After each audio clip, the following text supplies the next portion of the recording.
de teórico-práctico. Teórico-práctico. Tenemos dos módulos para el desarrollo de este semestre. El módulo 1 son ustedes, el módulo 2 el que sigue ustedes, el que actualmente está haciendo pediatría. Más o menos son 9 semanas por cada módulo. Entonces hemos empezado el día de ayer. Ahora le haré alguna reseña de lo que ya le envié a su delegada en cuanto a la calendarización. Iniciamos las prácticas el día de ayer, se inició la sección A, B y C, igual el primer módulo iniciamos el día de ayer, culminamos el 10 de mayo. El módulo 2 lo hará a partir del 13 de mayo hasta el 12 de julio, hasta el 12 de julio. Igual la rotación de prácticas ya lo tienen ustedes detallado con los docentes. Hay docentes que tienen dos grupos, o sea, un grupo hará dos días con un docente y 2 días con otro docente. Son 4 grupos que tienen esta modalidad. Eso es por la carga académica de cada docente. Por ejemplo, acá tenemos la doctora Calcine, el doctor Malatesta, tiene un grupo que los comparten. Para el desarrollo de las prácticas los hemos distribuido en fases, 3 fases. La primera fase empezó ayer, culmina el 29 de marzo. Más o menos son 3 semanas por fase. Hemos ido en forma equitativa para que todos tengan la opción de rotar con distintos docentes. En la primera fase, que empezó el día de ayer, van a desarrollar 3 seminarios. El primero es de inmunología del embarazo, el otro seminario es endocrinología obstétrica y el otro es drogas y embarazo. Esto lo coordinan con su tutor, la hora, la fecha que tienen que sustentar. Estos seminarios son evaluados, va incluido en el rubro de calificación prácticas, en el rubro denominado como quiz. Entonces ahí entra el ponderado de esta nota del seminario. En total está dentro de las notas de prácticas. Se les ha asignado 5 temas. De los seminarios tienen que disertar un tema cada alumno. Se evalúa el dominio del tema, las medidas audiovisuales que usan para que puedan ser explicadas su tema. Las conclusiones tienen que abordar a unas 4 conclusiones después de la revisión teórica que ha hecho su tema y la bibliografía que ha revisado. Entonces eso el delegado seguramente nos va a pasar a la delegada para que nosotros subimos al sistema. En esta fase tienen que hacer todos estos tópicos. Se ha mandado esta guía para que todos los docentes más o menos desarrollen en forma homogénea. Entonces el primer tema es el llenado de la historia clínica perinatal, base, abordar el embarazo de alto riesgo, la atención prenatal, los esquemas de inmunización durante el embarazo, dieta y suplementos vitamínicos durante el embarazo, los principios básicos con el uso de los medicamentos durante la gestación, el manejo de las molestias propias de la gestación, hiperemesis, quesemesis, actividades durante la atención prenatal, los controles prenatales fundamentalmente, la preparación del psicoprofilaxis de la gestante. Esto se va a tratar de desarrollar en forma ordenada en la primera fase. En la segunda fase, rotan ustedes con otro docente, será desde el 1 de abril hasta el 19, entonces ahí ya entran a lo que es parto, la atención del parto, la evaluación del bienestar fetal, los condicionamientos de la hemorragia postparto, los instrumentos para la vigilancia del parto, el partograma, las curvas de alerta, la inducción, estimulación con oxitocina, el aumento dirigido y puerperio. En esta segunda fase se desarrollan 2 seminarios, que son las complicaciones quirúrgicas en el embarazo, el cáncer y embarazo, enfermedades hematológicas, son dos temas en un seminario.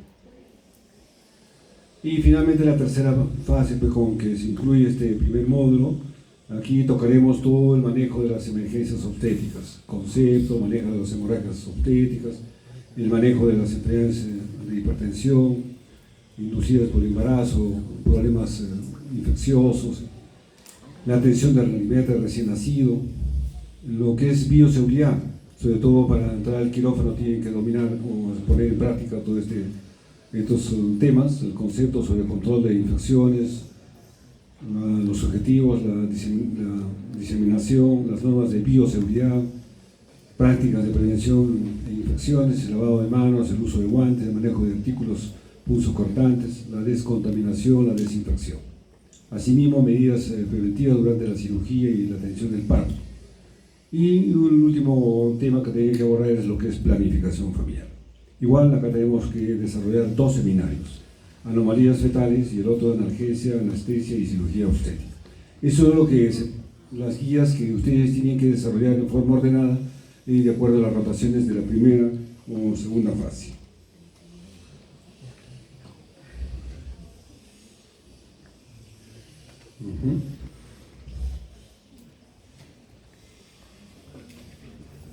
Ahora tenemos 2 clases. Hablaremos primero sobre lo que es la historia clínica perinatal.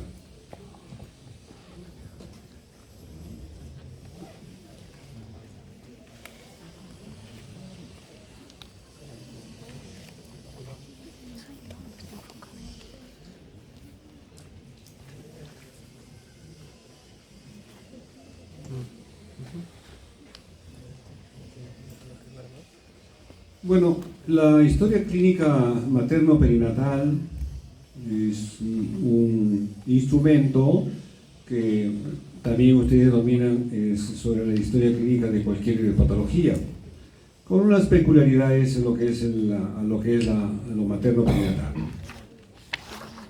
Igual la historia clínica es un instrumento que permite registrar en forma sistemática los datos expresados por la paciente, que padece un proceso mórbido y también los observados por el profesional, en este caso el que hace la historia clínica. Desempeña un papel fundamental en la calidad de atención médica y es vital en la interrelación entre los diferentes niveles de atención. Depende mucho entonces de los datos que uno adquiere en la entrevista que se hace con la paciente. Esto es universal para una paciente gestante o una paciente ginecológica o cualquier patología que pueda tener la paciente. Pero además usted tiene que tener presente que este documento es un documento médico legal. Son documentos que en determinado momento adquieren un valor probatorio. Hay muchas situaciones, hay pacientes que aprovechan de cualquier situación para crear un conflicto o un problema médico legal. Entonces, un documento de defensa es justamente la historia clínica. Para eso tiene que ser bien redactada, llenar adecuadamente todos los casilleros y para que no haya, es una evidencia prácticamente de lo que se está ocurriendo con la paciente. El paciente puede quejarse de maltrato, otras cosas que ajenas a la historia clínica, mientras no, todo esto escrito en la historia clínica es un documento para el médico, para ustedes. O sea, es importante la historia clínica, ¿no?, para estas situaciones. El Ministerio de Salud, mediante la resolución ministerial que está anotado el número del 26 de diciembre del 1994, crea pues las normas técnico-administrativas para la atención integral de la salud materno-perinatal. En este documento se determina el uso del sistema informático perinatal, que es un libro, es un texto, desarrollado por el Centro Latinoamericano de Perinatología y Desarrollo Humano, el CLAP, organismo de la OPS, de la OMS, como uno de los instrumentos de información del programa de salud materno-perinatal. De esta manera se tiene informado a nivel nacional e internacional todos los datos que ocurren sobre este evento. Ahí tienen el texto del sistema informático perinatal, está disponible en todos los centros asistenciales, el Ministerio de Salud o E-Salud. Si a alguien les interesa, no está de más acercarse al profesional y prestarse. O también está en el sistema, lo pueden bajar si ustedes quieren tener mejor información. Entonces, uno de los componentes del sistema es la historia clínica perinatal base, lo que en este momento nos trata. Modelo de utilidad en los servicios de salud materno, los saludos perinatales de los establecimientos de salud. Todos los establecimientos de salud, tanto del Ministerio de Salud como policiales o particulares o de salud, tienen este documento. Ahora, es necesario optimizar los contenidos y la calidad de los datos a obtener a fin de garantizar una información útil para la toma de decisiones oportunas, adecuadas y acordes con las políticas del Ministerio de Salud. O sea, es importante recoger los datos, los antecedentes de la paciente que podría presentar relacionados con el problema obstétrico, o los acontecimientos del tratamiento o los controles que haya tenido la paciente. Se debe registrar adecuadamente.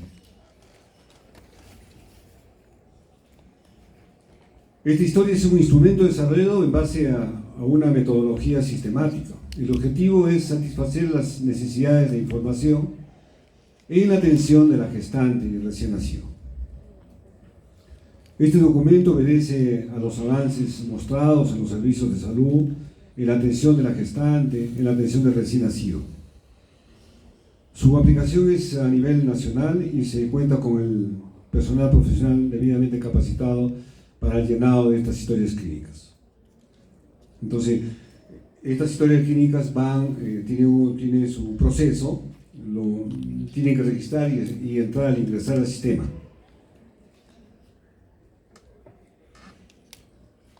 Ahora, la oficialización de la historia clínica materno-perinatal y su aplicativo analítico está pues respaldada en una resolución ministerial que ustedes están viendo del año 2000. Igual la resolución más sobre lo mismo. Ahora, la estructura de la historia.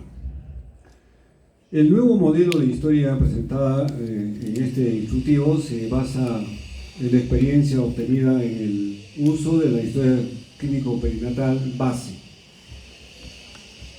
y en la experiencia experimentada, en la experiencia que han tenido pilotos realizada en el Centro de Salud de Tahuantinsuyo Bajo. Es un establecimiento de salud que pertenece a la dirección de Lima Norte. Ahora, la historia está constituida por cuatro páginas. La primera página se presenta, como ustedes están viendo, la cabecera y dos secciones, donde va la afiliación y antecedentes.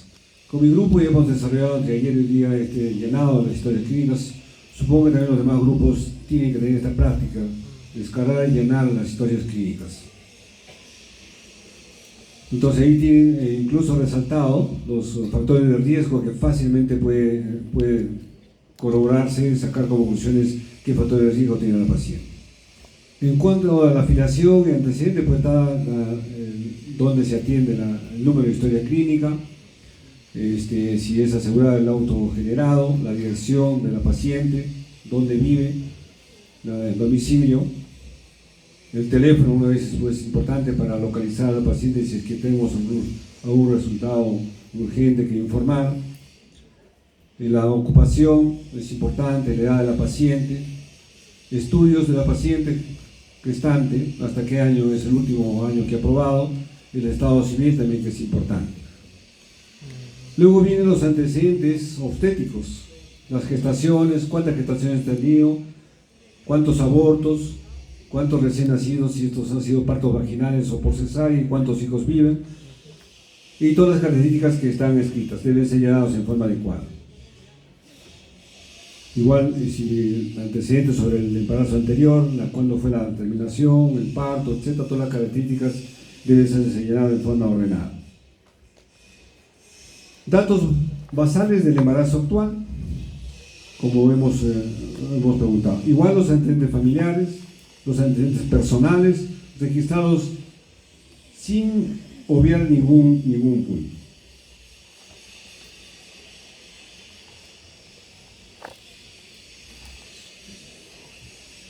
Igual, la historia clínica tenemos acá con los parámetros que hemos narrado, donde están los antecedentes, si han recibido algunas inmunizaciones, si se ha hecho el despistaje de cáncer de cuello uterino, el cáncer mamario, se debe registrar todos los datos en la historia clínica.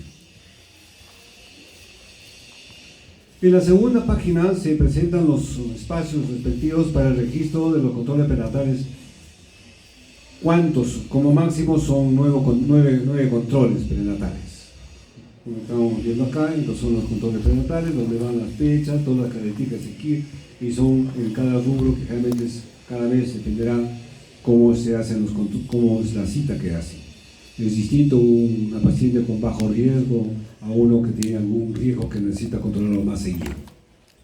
Entonces, ¿qué incluye acá? Un casillero para anotar las observaciones principales, los controles prenatales, un casillero para colocar indicaciones importantes, específicas de los controles prenatales, patologías maternas que ha tenido con el CIE-10, todas las patologías están estandarizadas con el CIE-10, es práctico y rápido identificarlos, con fechas y diagnósticos de enfermedades o eventos que ocurriesen en la gestante. Un listado de las principales y frecuentes patologías relacionadas con la gestación, con el parto o el puerperio. Como ustedes también es fácil de llenar esta historia clínica, pero depende mucho de su llenado para hacer un control de calidad. En la tercera página se obtiene 4 secciones, fundamentalmente referidas al parto, o si el embarazo ha terminado en aborto, registrar también la característica del aborto. Y si ha tenido un parto recién nacido, la característica del recién nacido, todos los que le piden. El puerperio, cómo fue la evolución del puerperio. Y un listado de las principales y frecuentes patologías relacionadas al recién nacido. Acá tienen, con los cuadros que es fácil, muy didáctico y fácil de llenar todos los datos. Y también es sistemático, porque si ustedes siguen el orden, no van a no omiten ningún dato que sería importante. Finalmente, la última página presenta las siguientes secciones: egresos y reingresos de la paciente. La paciente tuvo su parto, en qué condiciones salió, si es parto normal eutóxico o si ha tenido un parto distóxico, si fue una cesárea, y dar las indicaciones del alta. En cuanto a la dieta, si es un parto normal, pues es distinto a un parto distóxico. Un distóxico seguramente recibirá analgésicos, etc. Igual la epicrisis es la historia clínica resumida de toda la atención del parto. Un listado de los códigos de las indicaciones principales de parto operatorio o inducción y la medicación con sus respectivos medicamentos. Ahí tienen la fotografía panorámica de la historia clínica perinatal. Igual, la siguiente página. Muy bien, ahora veamos el embarazo de alto riesgo. El embarazo de alto riesgo. ¿Qué es embarazo de alto riesgo? Entonces es aquel que cursa en presencia de factores de riesgo materno o riesgo fetal, los cuales pueden derivar de elementos epidemiológicos o biológicos, ya sean maternos o fetales, haciendo de este un embarazo con un pronóstico distinto, ya sea desde el punto de vista materno o desde el punto fetal, peor que el de la población normal. Este grupo, al que se denomina alto riesgo, presenta múltiples factores, con un potencial de daño sobre el feto, potencial daño, no digo que sí, es un riesgo, o también daño sobre la madre, que condicionan un aumento de la mortalidad materno-perinatal.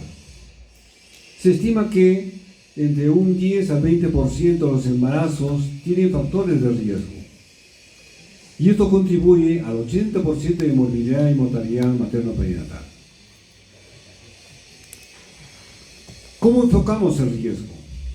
Un factor de riesgo se define como aquel que directa o indirectamente contribuye a que se modifique el desarrollo normal del feto, como hemos dicho anteriormente, o se modifique el estado materno, o se modifique el estado de los dos, de la madre y del feto. Como vemos acá en la fotografía, entonces, un embarazo múltiple, la evolución será distinto a un embarazo único. Una paciente con un cáncer de mama será distinto a una paciente que no tiene este tipo de patología. Una mama fumadora, como en la mañana tratamos de una gestante fumadora, será distinto el pronóstico sobre la repercusión que pueda tener sobre el feto, realmente sobre el crecimiento. Y en la lactancia, igualmente será pues distinto una mujer con el antecedente de una mastectomía por alguna situación y va a tener ciertas limitaciones. Ese es el enfoque del factor de riesgo. Entonces se define como un embarazo de alto riesgo aquel que presenta un riesgo estadísticamente elevado de accidente perinatal por sus condiciones generales, antecedentes o anomalías que aparecen durante el embarazo. Este concepto afecta tanto a la madre como al feto. Ahora, por otro lado, la intervención temprana de los factores de riesgo puede prevenir o modificar los resultados perinatales desfavorables. Si, por ejemplo, la madre tiene antecedente de ser fumadora, entonces si quiere embarazarse tengo que sugerirle que tiene que corregir este hábito. O si la madre cursa con sobrepeso y va a buscar un embarazo, tenemos que sugerirle, señora, por lo menos tiene que bajar de peso. O si tiene otra patología, corregir la patología. A eso se refiere, de hacer una identificación temprana. La valoración del riesgo es un proceso dinámico. Se puede incrementar, disminuir o aumentar sin variación, de ahí la necesidad de realizar una evaluación continua. El riesgo relativo es el grado de asociación que expresa el número de veces en que el daño aparece en las personas que presenta el factor. Eso lo miran ustedes. El conocimiento del valor del riesgo relativo es importante para la atención directa de una gestante determinada. Para la medicina preventiva depende del grado de asociación con el daño a la salud, de la frecuencia del factor de riesgo en la comunidad y la posibilidad de prevenir. La relación de un factor de riesgo determinado por un daño concreto puede ser de tres tipos. Una relación causal. El factor de riesgo desencadena el proceso morboso. Ejemplo, la placenta previa origina la muerte fetal por anoxia. La rubiola, la infección por rubiola, durante el primer trimestre del embarazo causa malformaciones congénitas. O sea, tiene una relación directa. Pero también hay una relación favorecedora. En ella existe una franca relación entre el factor de riesgo y la evolución del proceso, pero no es la causa directa. Ejemplo, la gran multiparidad favorece la situación transversa, el prolapso del cordón umbilical, etc. Y hay una relación predictiva o asociativa, se expresa en sentido estadístico, pero no se conoce la naturaleza de esta relación. Ejemplo, la mujer que ha perdido ya un feto o ha tenido muchos abortos o un recién nacido muerto corre más riesgo de perder su próximo embarazo.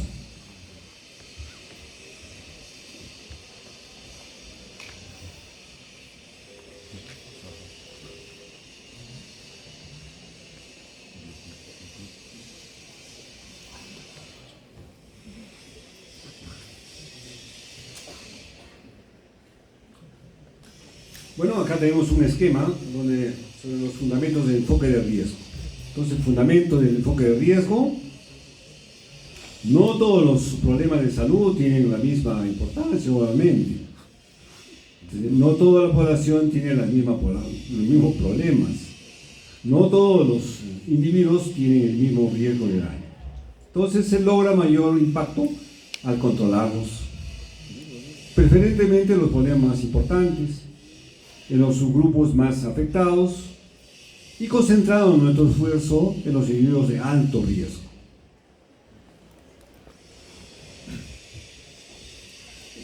Esto ya lo hemos narrado. Igual lo hemos narrado. Bajo riesgo. ¿Qué es bajo riesgo? La gestante en la que no se ha podido identificar ningún factor de riesgo. Riesgo riesgo medio, entonces está formado por anomalías pélvicas, cardiopatía leve, condiciones económicas desfavorables, embarazos no deseados, estatura baja, control insuficiente de la gestación, esterilidad previa, fumador habitual, edad inferior a los 16 años o superior a los 38 años, gestante RH negativo, gran multiparidad, incremento excesivo o insuficiente de peso, la obesidad no mórbida, riesgo de enfermedad de transmisión sexual, infecciones urinarias o bacteriuria sintomática, riesgo laboral, sangrado genital en el primer trimestre, periodos intergenésicos, o sea, es un riesgo medio manejable. Los controles generales en gestaciones de alto riesgo, la primera consulta tiene que hacerse una anamnesis, una filiación, ver los antecedentes familiares, antecedentes, estoy en clases porque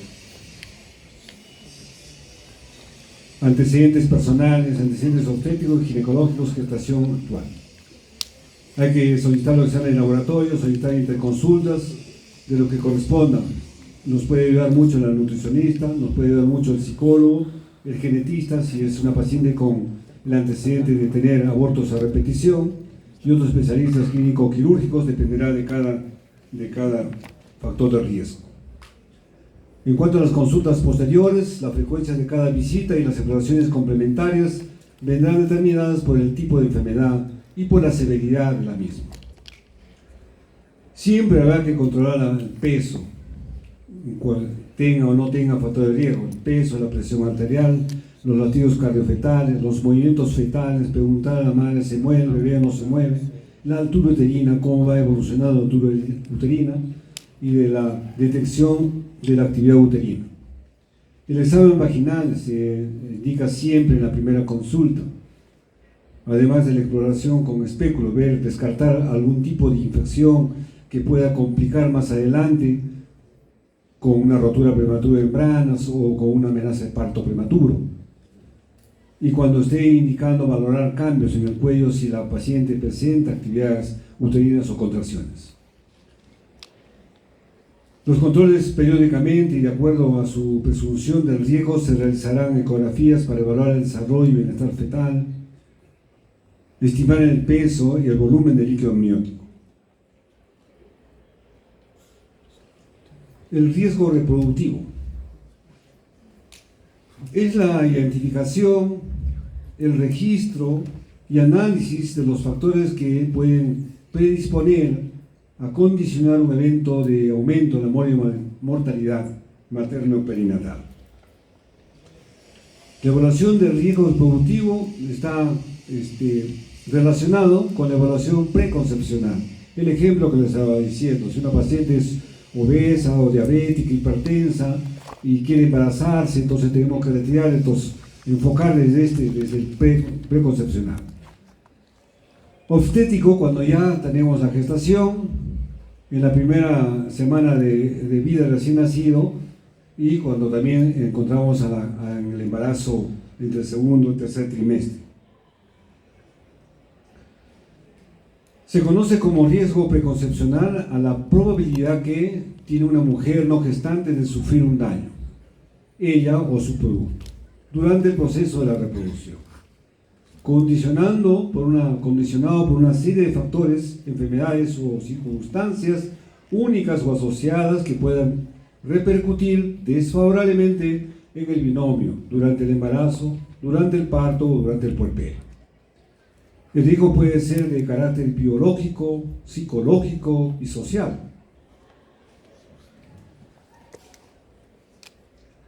Entonces la salud reproductiva debemos enfocar en estas fases.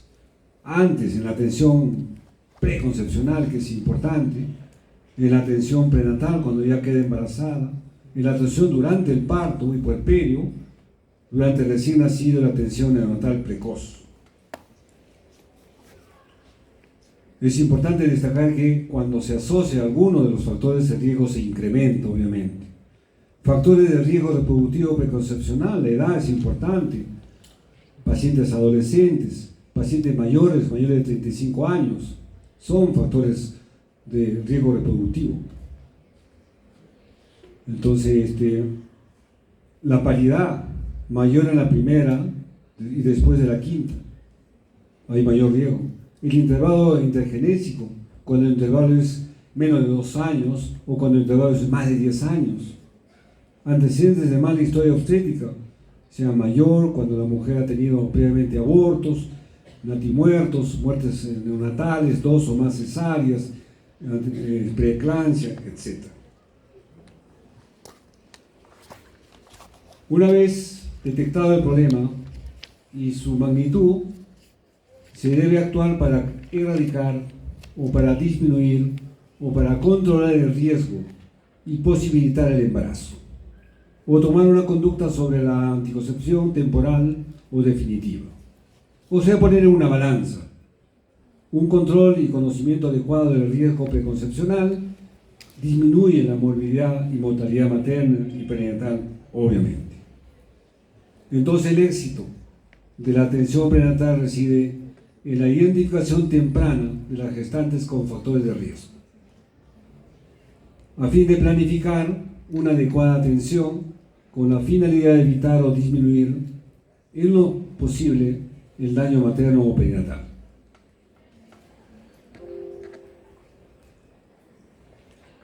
Esa es la clase que tenemos pendiente. Ahora entraremos a otra clase. Finalmente.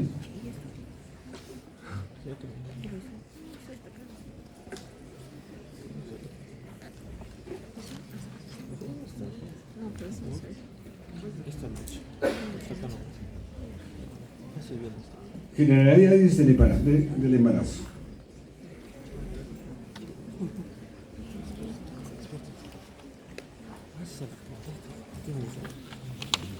Bueno, todo empieza con la foliculogénesis. Esto ya lo hemos hecho en el curso de ginecología.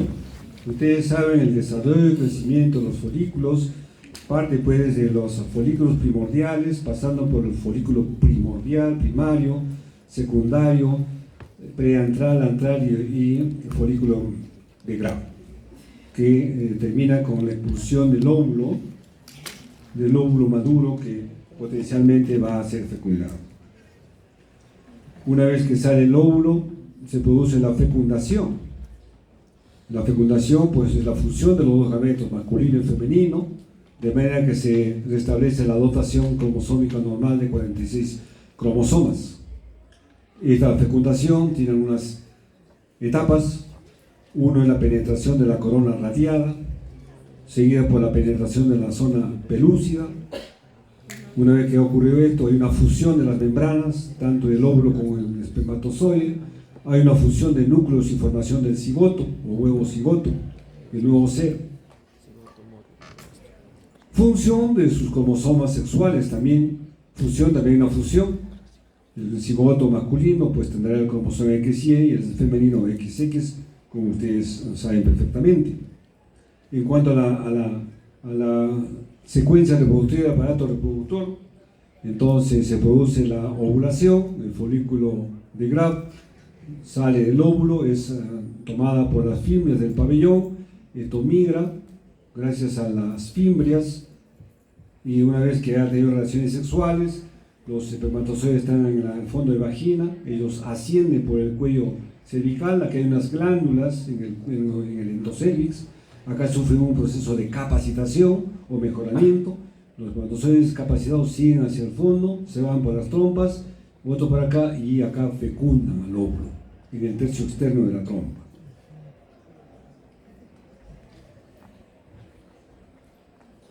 También puede ser posible la fecundación in vitro, que es fuera del vientre materno, para mujeres que necesitan esta ayuda. Mujeres que, por ejemplo, que no tienen trompas, o mujeres que tienen alguna otra situación, que una opción es siempre darles una alternativa en la fecundación in vitro. Acá ya tenemos la unión, unido el gamento masculino femenino, después rápidamente desarrolla, pasa del cigoto al desarrollo de 2 células, 4 células, 8 células, el blastocisto. El blastocisto es un embrión que tiene entre 5 y 6 días de desarrollo, con una estructura celular formada por unas más de 200 células, podríamos. Entonces, en este estadio de blastocisto es donde ocurre la implantación. Todo este desarrollo se lleva a cabo en la trompa uterina. El blastocito ya llega al endometrio para anidar. Acá tiene ya rápidamente el embrión sigue creciendo rápidamente. Ya como ustedes ven, su cabeza es mucho más grande que el resto del cuerpo. Es un feto de 8 semanas. Ya toma la forma del futuro feto. Entonces el tamaño del embrión en este estadio es de más o menos de unos 13 a 8 milímetros y puede pesar hasta 3 gramos. Acá tenemos un embarazo de 12 semanas. A las 12 semanas de desarrollo, el desarrollo y el crecimiento del feto avanza con rapidez. El feto se encuentra prácticamente formado con todos los miembros y órganos. El feto mide alrededor de 10 centímetros, desde la coronilla hasta las nalgas, y pesa aproximadamente unos 50 gramos. Acá a las 16 semanas ya aparece un estudiante de medicina, ya está todo formado, mide aproximadamente de 11 a 13 centímetros, ya puede pesa entre unos 80 a 100 gramos. Su cabeza es aún grande en relación al resto del cuerpo. Ahora acá viene lo importante, la comunicación materno-fetal durante el embarazo. El vínculo de apego afectivo y emocional forma parte del proceso biológico natural del embarazo. La naturaleza prepara los lazos de cada ser vivo para vivir. El vínculo madre-feto es directo, a través de la placenta, que es el órgano que los une y por donde el feto recibe todo lo que necesita para vivir. El padre debe participar activamente en el proceso de comunicación a través de la madre, haciéndola sentir segura, querida y respetada y protegida. Los padres tienen la responsabilidad y la capacidad de crear un medio intrauterino óptimo, adecuado, con un adecuado vínculo de afectivo emocional. O sea, el embarazo no debe ser sorpresivo, debe ser preparado, debe prepararse desde el punto de vista de una salud integral, tanto la madre como el padre. El diálogo molecular empieza desde el inicio de la concepción, desde que se une el óvulo con el espermatozoide en el tercio externo de la trompa. Y mientras el embrión recorre las trompas de Falopio en su camino hacia el implante definitivo, envía avisos moleculares de su presencia y la madre responde aportando factores nutritivos para que el embrión y también oriente su recorrido, animándola a crecer y seguir viviendo. Es algo hermoso este proceso. Se establece el primer diálogo entonces molecular y ambos se preparan a pesar de los 9 meses de vida en simbiosis.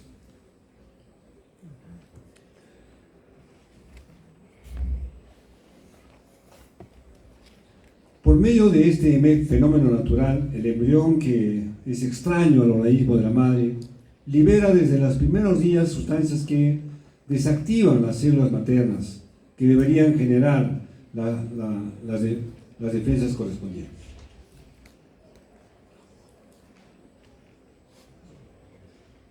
En este proceso, el hijo envía señales a la madre a través de la comunicación entre el embrión y los tejidos del útero materno.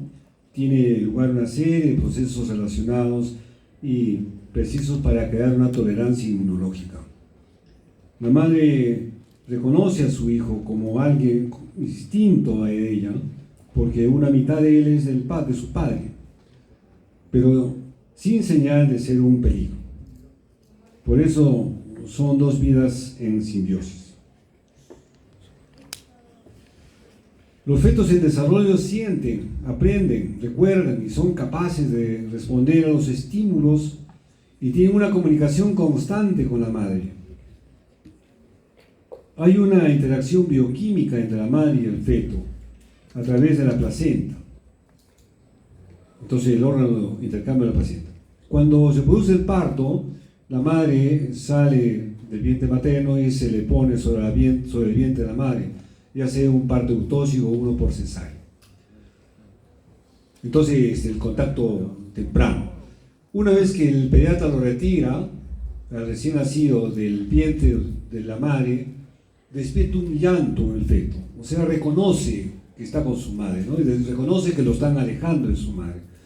También esto es maravilloso, que ustedes lo van a ver si tienen la oportunidad. Bien, entonces ahora vamos a ver a la atención prenatal organizada.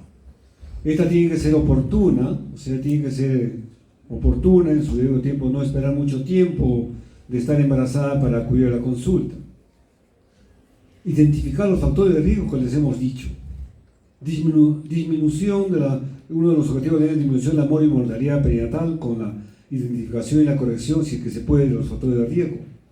Disminución de la mortalidad materna.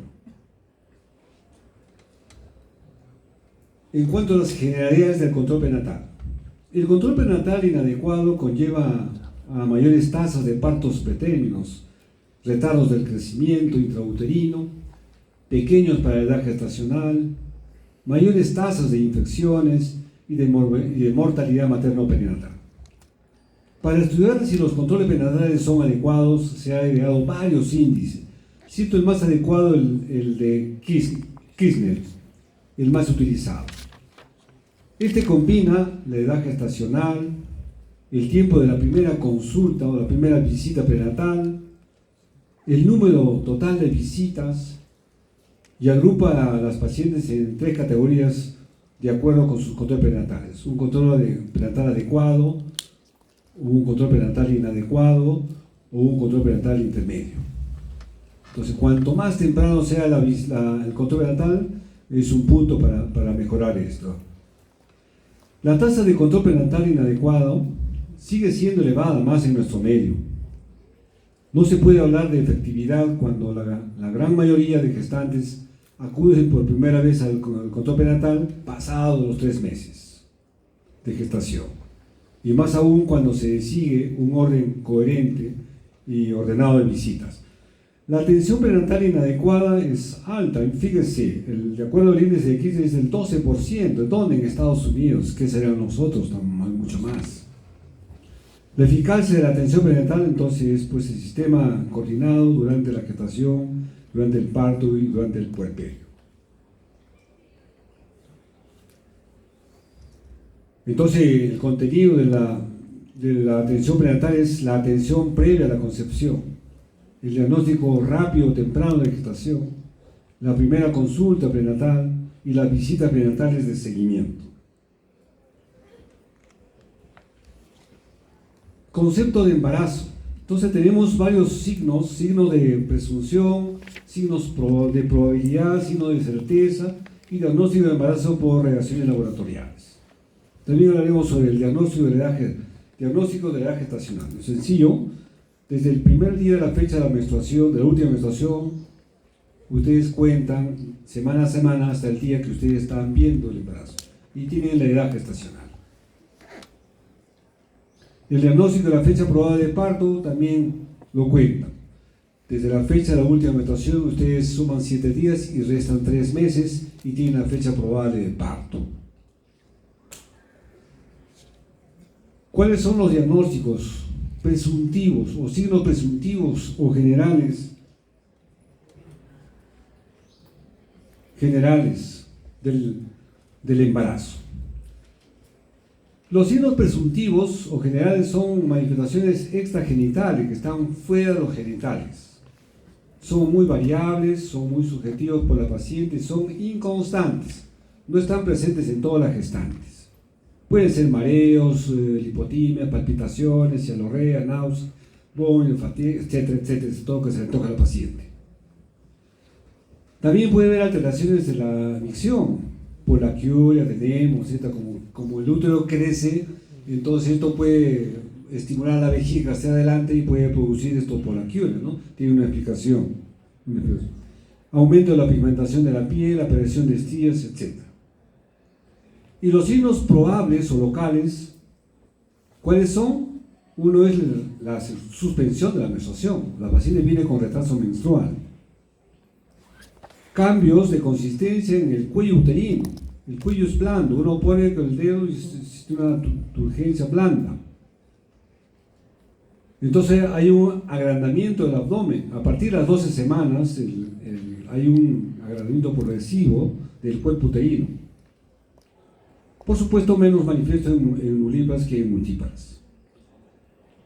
Cambios de la forma, cambios del tamaño y la consistencia del útero son signos probables de embarazo.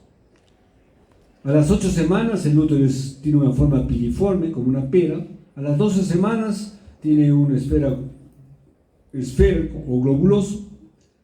A las 18 semanas es como un huevo, crecimiento hacia grande, hacia arriba. Entonces estos son los signos. Entonces si nosotros vemos estos signos probables, entonces nosotros vemos probablemente estén gestando, ¿no? ¿Cuáles son los otros signos de probabilidad de embarazo? Tenemos el signo de Chadwick, es un cambio de coloración violácea en la mucosa de la vagina, la vulva y el cuello, los fondos del saco. Uno pone el espéculo, ve una coloración azulada. Eso también se puede ver en pacientes que usan anticonceptivos por mucho tiempo, no confundirse con esa situación. El signo de Hegel es el reblandecimiento del etismo. Uno palpa por la parte vaginal con los dos dedos y por la parte superior, y entre el cuerpo y cuello hay un ablandamiento, a veces hasta da la sensación que tocan las dos manos. Es el signo de Hegel.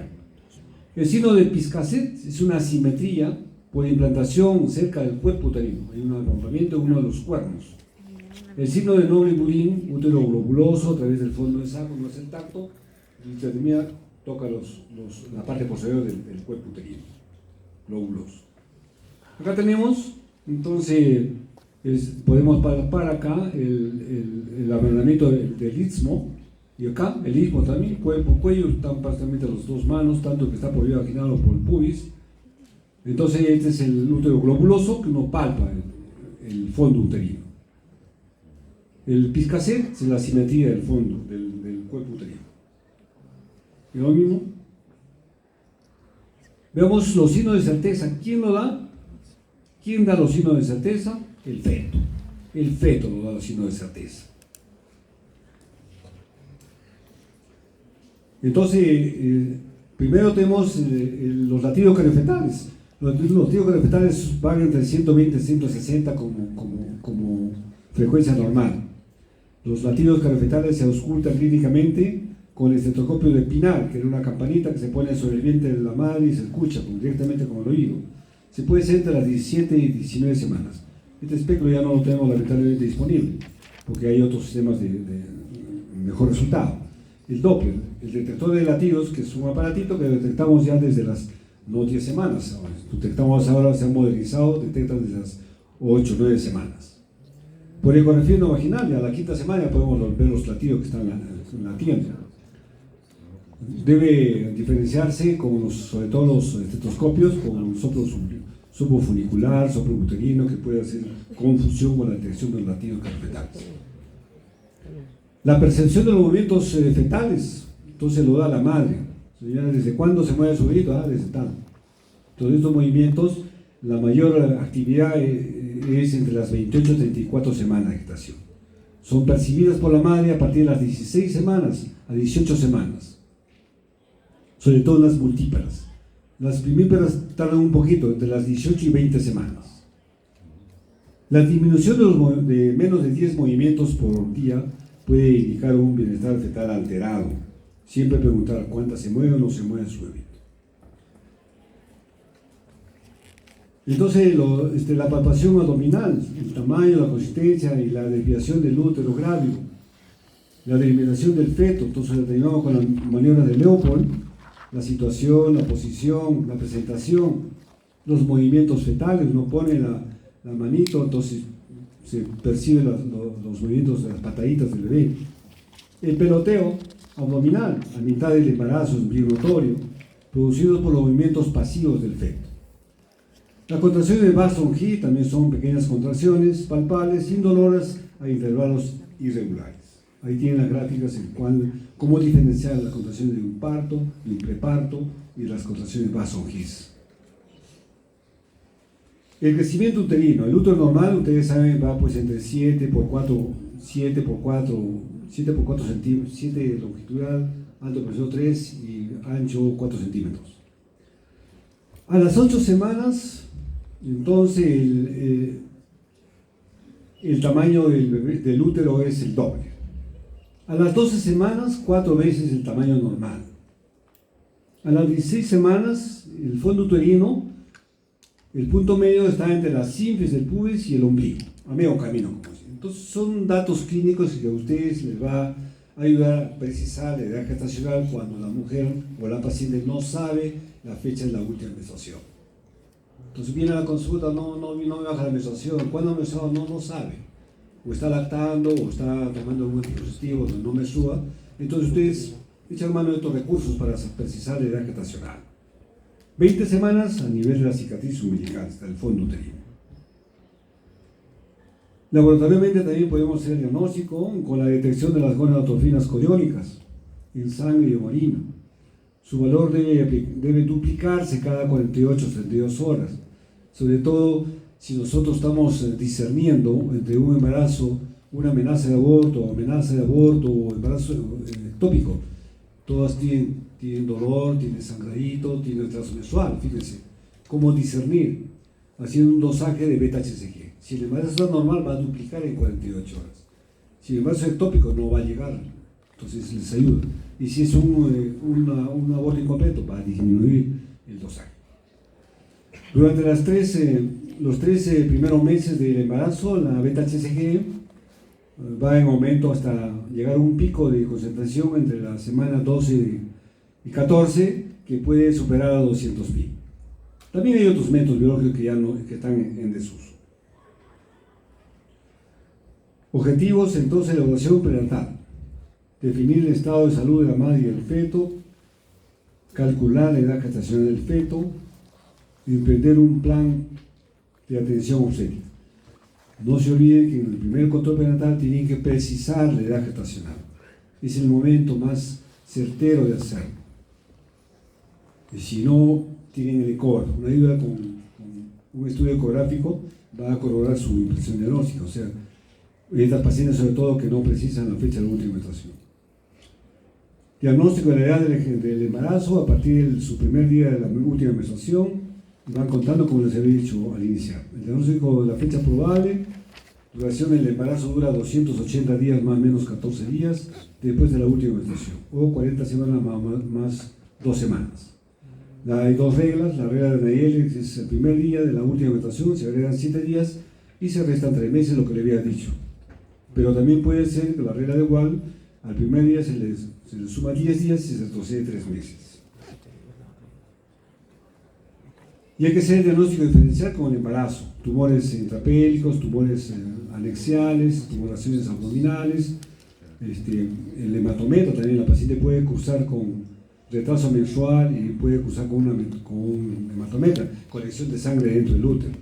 La adenomiosis es una infiltración, una inflamatoria que engruesa el útero y es gordo, que puede también hacer confundir con un embarazo. También considera el embarazo espurio. Es el embarazo imaginario, también conocido como pseudociesis. Se da con mayor frecuencia en mujeres perimenopáusicas o mujeres que desean quedar embarazadas y no logran ardientemente. Definiciones finalmente: nulligravia es que nunca ha estado embarazada, gravia que está embarazada, nulípara nunca ha tenido un parto pero puede estar embarazadita, primípara, primer embarazo, primer parto. Después multípara, que ha tenido 2 o más partos. Gran multípara, que ha tenido más de 5 partos. Muy bien, gracias. Hola.